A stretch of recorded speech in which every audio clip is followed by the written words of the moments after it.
Okay, so it's time to get started.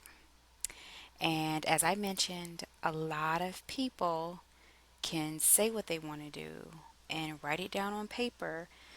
Maybe they get to the point of prioritizing, but where people have the most trouble is implementation. So I'm going to give you these steps to get started.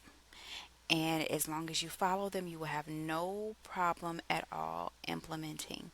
But in order to get this thing started, you know this is where the work comes in. You've done all the research, you've made it to this video, step 7, and I'm so happy and I'm so proud of you, because this is 2 hours of training videos. So that's no easy feat, but this is where the work actually comes in.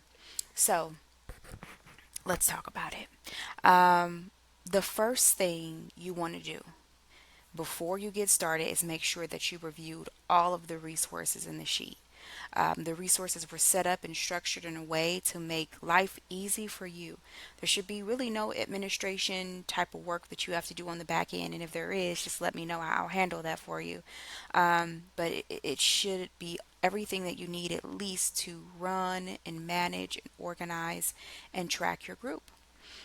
So we'll make sure you've reviewed all the resources, you've done all your due diligence. Then the next thing you want to do is you want to meet with the other advisor. Every advisor should have two, or every youth group should have two advisors. It is hard being one advisor running a youth group by yourself. What if you need some personal time that month? What if you're on vacation, or something happens? You don't want to cancel a whole meeting for 15 to 20 youth because you need a personal day, or because you have a vacation coming up. When there's two leaders, when there's two advisors to the group, that's extremely helpful because now you guys can support each other. One person might be doing the work that week and another person might be meeting, or one person might be really, really good at holding the Robert's rules structure portion of the meeting, where another person may want to do the discussion part. There's a lot of ways that you two can help each other, but what the second thing you want to do is, once you understand all the materials, you want to meet. The two advisors, maybe three, you guys want to meet. You want to schedule time to talk. I'm happy to schedule time with the two or three of you for each youth group and make sure we have a solid game plan, that you guys understand you have my support, that we have a game plan to move things forward. And you want to talk schedule. Like, okay, I always go on vacation during this time, so I can't do this meeting, or this is my birthday, so I can't do that one. Can you do this one? You want to look at the calendar and talk about the schedule and identify who's going to do what, set up a strategic plan together. So hopefully there's no surprises. Then, number 3, you want to set up your Google Youth Space. This space that you're looking at right here, that has all your resources in it, everyone has their own version of this. So you want to make sure you want to reach out to me and make sure you have your own space like this, and that it is strategically set up for your group. Not for West Valley, not for East Valley, for your group, wherever your group is, however your group is titled or identified, you want to make sure it's set up for your group. The template that we created was off of the West Valley template, because that's the one that I did last year. So you're going to see some West Valley things here and there. Just let me know. Just let me know. We'll fix it. We'll change it. We will make sure that it's customized and specific to your youth unit. The next thing you want to do is secure a location. I can also help you with this, but there's a lot of resources for this. So here's how you want to go about securing a location. I would say the first people you want to reach out to is the adult branch. The adult branch, see where they have their meetings. See if you can have your meetings in the same place at no cost. Now, if they don't have their meetings at a physical location, the adult branch is usually packed with a lot of business professionals. And business professionals usually have office locations. So you may find that one of those professionals are like, yeah, you guys can meet here. Our office is closed on a Saturday. I don't mind opening my office up to you on a Saturday so you guys can meet here. Or I don't mind opening this or that. You may find that that happens. So reach out to the adult branch. You have not because you ask not. Just ask. Can we meet here there at your location where you guys are meeting, or out of all of the professionals in this group, is there anyone that has a business location close by where we can meet on this fourth Saturday, this particular Saturday each month? If you can't make that happen, the next available option is the churches. Look at the churches in your area. The churches in your area will usually allow for you to use their meeting space or their sanctuary or something of the sort, especially if it's just one weekend a month or maybe two and just for a few hours. Churches are a good resource for that. The adult branch, a lot of those people in the adult branch are going to be church members as well. They may be able to offer up their church or their facility that they know about, that may be able to help you. Then the next option is city facilities. The cities always have different facilities, different meeting rooms, different event spaces, even community centers, apartment complexes, different types of buildings and rec centers have community centers have different space, and sometimes they offer it at an extremely low cost or no cost, usually, to nonprofit organizations like ourselves. And then, of course, like I mentioned, work locations are definitely an option. You would be shocked. When I was a youth in Los Angeles under Lady Wilson, we met at her a workplace of business. She had an office there, so we were allowed to meet there on Saturdays because her office was not open during that time. So make whatever space work that you can, but we need to secure a location. And with there being at least two of you, two advisors or leaders, or advisor and a vice advisor, with there being at least two leaders to every youth group, collectively you guys should be able to find a location, working with the adult branch in that area, and or also reaching out to myself, and if I need to, I'll reach out to the state conference. We will make sure you have a space. Okay. So after we secure a space, so now you have your resources down, you two have talked, or three have talked about your schedules. You know who can make what meetings, who's going to be available for what, who's going to play what role with the group. You have set up your Google space, which is this space that you're going to be tracking in. You've secured a location. So now it's time to get down to the business and set up the calendar dates. You want to start a Google Calendar, create a specific Google Calendar. There will be a video for that on how to create a Google Calendar specific to this group, and you can give everybody access to this Google Calendar. The cool thing about it is whenever new people come on to the group, all you have to do is send them this shared Google Calendar link, and they'll see everything that's on just that one particular Google Calendar and not your personal Google Calendar. And you set up all the dates because you know it's the fourth Saturday, or if you guys choose the third or whatever it is, you set up the calendar for every single one of those days. The people that have already committed, like you and the advisors and other, the small group of youth you'll already have, you add them to the calendar link so that it comes up on their Google Calendar. And then as you get new people's information, you add it to their calendar. And anytime you meet anyone new and they want to learn more about your events, you can just send them the Google Calendar link, but you want to get the Google Calendar specific to the group set up and already have all the preset dates up for the entire year. We have the calendar, it's right here. Why not take 30 minutes to an hour out of your life and just set up the calendar for the entire year? And then you don't have to do it anymore. And then that will remind people. You don't have to remember to remind someone all the time. That will remind them along the way. So you got the calendar set up, you have your location and dates and everything set up. So now it's time to start advertising. You want to set up your calendar first, so if anyone says, "Hey, I'm interested," you can just send them that calendar link. It's already set up. But you want to start advertising, and advertising looks like reaching out to the adult branch, texting all the adult branch members like, "Hey, here's our first youth group. Can you just ask, can you share this with the parents that you know? Can you share this with the youth that you know? Just copy this text and send them this text, and so they know that we're having a meeting at this time and this date and this location.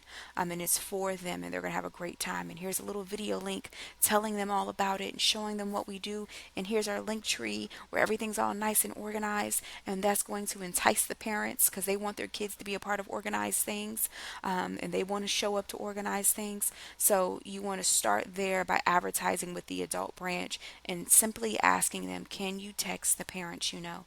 Can you text the youth that you know? Just copy this that I'm about to send to you and share it with the people that you know so they can come to our meeting. And then you're going to advertise on social media in this space right here. Remember, there is a Facebook. If you have Facebook, if you don't, I know some of you are a lot younger, so you may not have it, but you may want to get it because there are thousands of people around Phoenix in this particular, in all of these different groups: Arizona Black Culture, Arizona Black Women of Arizona, Being Black in Phoenix, Networking and Empowering page, all these different pages with all these black people that are around Arizona, that you could be just one little post.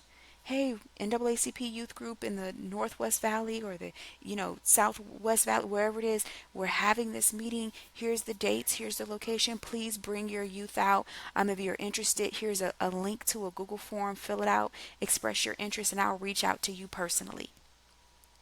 So by reaching out to the adult branch, asking them to advertise for you, reaching out on social media, and then as you're collecting, as people are texting you, as you're collecting phone numbers, having that little preset text template where you can just grab it really quick, copy, paste, and send it as people are messaging you. It has a little video with you introducing yourself and welcoming them to the group that you created for free on Loom. It's on autopilot and set up for you to communicate effectively with everybody. So that's what August looks like. August is advertising month. A bunch of advertising, just doing that over and over and over again, so that when we have that first meeting in September, which I recommend you do the last weekend in September because that gives you the whole month of planning, or even the third weekend in September, whole at least the whole month of planning. That gives you all that time to get all of this together, secure your space, mentally prepare yourself for the year, and it gives you a lot of advertising time. And then during this time, you want to start engaging with your local branch. You want to go to the local branch meetings, whether they're on Zoom or in person, whatever it is. You want to be a known face there, because that's how you're going to rally their youth and get the interested parents that are there. And then also, according to the bylaws, as a youth advisor and as the president, you guys are a part of that local branch's committee. So you want to get involved with them. They're going to have numerous resources for you. They're going to welcome you with open arms and love you. And it's a partnership you absolutely want to have. At least that's been the experience that I've had with everybody at the West Valley, and at the state. So you absolutely want to engage with your local branch, and start attending their meetings, and making sure that they know how you're involved with their youth and what you've put together here. You also I will be advertising for you as well. I have been to almost every Juneteenth around the valley, even Maricopa, and I've had my youth out there collecting signatures for you on your behalf. Not signatures, but for names and phone numbers, so that we, in August, when we start doing our advertising push, we can start texting all of the names and numbers that we received over the summer from all the different Juneteenth events that we went to, from all the different night markets we went to, all the different political and voter registration events we went to. I'm now about to start. I have an auto texting app, and I'm now about to start mass text messaging everyone in August. And these are people from all around the valley, from northwest, east, south to Maricopa. They're about to start getting text messages from me to fill out this interest form if they're interested in joining the youth group. And if they are, and if they're in your area, I'm going to be handing them right over to you. So I'm also going to play an equal part in helping you get your grow your youth group. You want to reach out to your branch, you want to advertise on social media, and you want to constantly connect with me, because I'm going to help you grow your youth group. And then you only really need 10 people to say yes to start, because if 10 people say, yeah, I'm interested, 4 or 5 of them are going to show.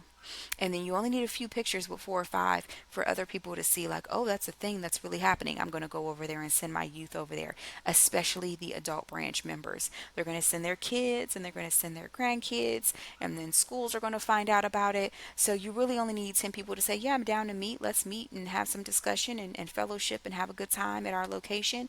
And it will just skyrocket and grow from there.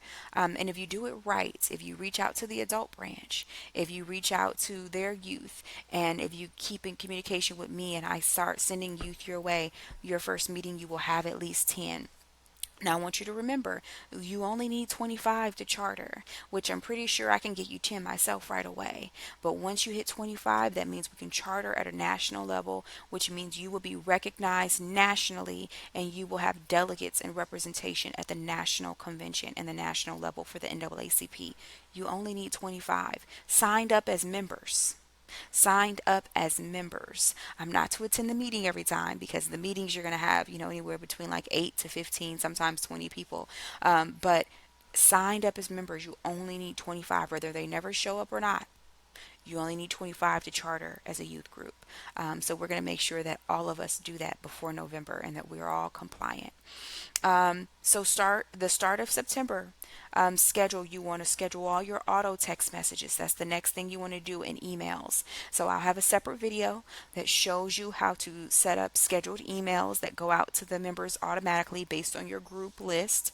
And then I'll show you the app that I use to do auto texting so that it's very easy for you to communicate with everyone. But you're going to pre-schedule all of these different text messages, all of these auto text messages. You can schedule them out to the end of the year, and that means you just took 1 hour, 2 hours out of your life. You scheduled all these messages, and now it's done for the next 6 months. And now everyone's going to be so happy because you're regularly communicating with them with these auto messages, and you're messaging them the day before, like, hey, don't forget about the meeting. A week before, hey, in 1 week we have a meeting, and you did all this one day on a Sunday for 1 hour and pre-set up these scheduled messages. Very, very simple to do, and there's a video showing you how to do it. And then in September, you want to have your first meeting. You want to have your first meeting. By that time, you want to get really familiar with the orientation that I showed you. That's a part of your resources deck. You want to make sure that you are prepared to do that orientation, prepared to answer parent questions and set expectations for the group, prepared to really get to know your youth and introduce yourself to those youth, so that they are excited and engaged and ready to be active in the community and within the group. And you're going to want to have some icebreakers prepared, which we'll talk about how to host your first meeting. But you're going to want to have some icebreakers prepared, so that the youth can get to know each other and so that you can learn more about them. You're also going to want to do a little data entry that day, like, okay, tell me about you. When's your birthday so we can celebrate you? Are you involved in any sports that we need to come and show up to and support you? What school do you go to so we can advocate for you? What church do you go? You want to get to know your youth. There's a Google form that will allow you to do that, but you want to get to know your youth, and you want the parents to understand the involvement and the role model that you're going to be in their life, which means you also want to have a little bio. And when we go over the agenda for your first meeting, we'll talk about what all is involved there. But you want them to understand who you are and what you're doing and the role that you're interested in playing in their lives and in their youth lives. And then you want to use our support and resources throughout the calendar year to stay organized and active. That's step 12. Use what you have here. You don't have to recreate the wheel. You don't have to do it on your own. Use our help along the way. This will help you manage, maintain, and track your group. There's a famous quote that goes, "You cannot manage what you do not measure." You can, and the other way around. You cannot measure what you do not manage. You got to manage it along the way to be able to track it. So, long story short, this is your space right here to track, to measure the success of your group, to make sure that you are showing up as an organized, systematic, process heavy person in their lives, that the parents are happy with the work that you're doing with them and that it's documented, and that you're making life easier on yourself because you're organized and everything is all set up for you. Organization, people don't talk about it enough, but organization is a part of self-care. When you are organized, you are happier. When you're unorganized and chaotic, your life is not as happy. So I encourage you to use the resources that are available to you. Suggest more resources. We are happy to create them and make them. And at the very bottom line, the conclusion of this conversation, get started. Go ahead and get started. Do all your review it 2, 3 times if you need to. Reach out to me. Let's start meeting. Let's figure out who your other advisor is. I believe almost all the areas have at least two now that have expressed interest. Let's schedule some Zoom meetings with both of you or in person meetings. I'm down for whichever. My kids are going back to school, so I got a little free time back. Let's get together and set up your Google Youth space. Start sending your ideas my way so we can really make this thing absolutely incredible. Let's start working on securing your location. Let's go through the steps to get started. Let's not have done all this research, watched all these videos, and not put any action on the back end. This is the action right here. This is it, and you can do this. You can absolutely do this. You are capable. You have all the wants and the will, and where there's the will, there's the way. You can do this, and you have support because you're not doing it by yourself. You have all of us that just did it over the last year. I don't know if you saw that picture of St. Peter's in the summer work program and all those different people that came together to help the youth. That's how much support and then some we have because it's not all in that picture. We have a lot of support. We have a lot of people rooting for us. We have a lot of resources. The state is heavily involved in making sure that we're going to be exceptional and that we're going to exceed expectations at the national level. You have a lot of support available to you. So reach out to me. Let's plan some Zoom meetings or some in person meetings so that I can help you get started and go through the process. And don't be afraid to ask questions along the way. You never know what your question could spawn and create something beautiful and amazing that pushes this program forward. So get excited, get very excited. I'm so excited and happy to do this with you. And reach out to me as soon as you can so we can start the planning phases. Talk to you soon.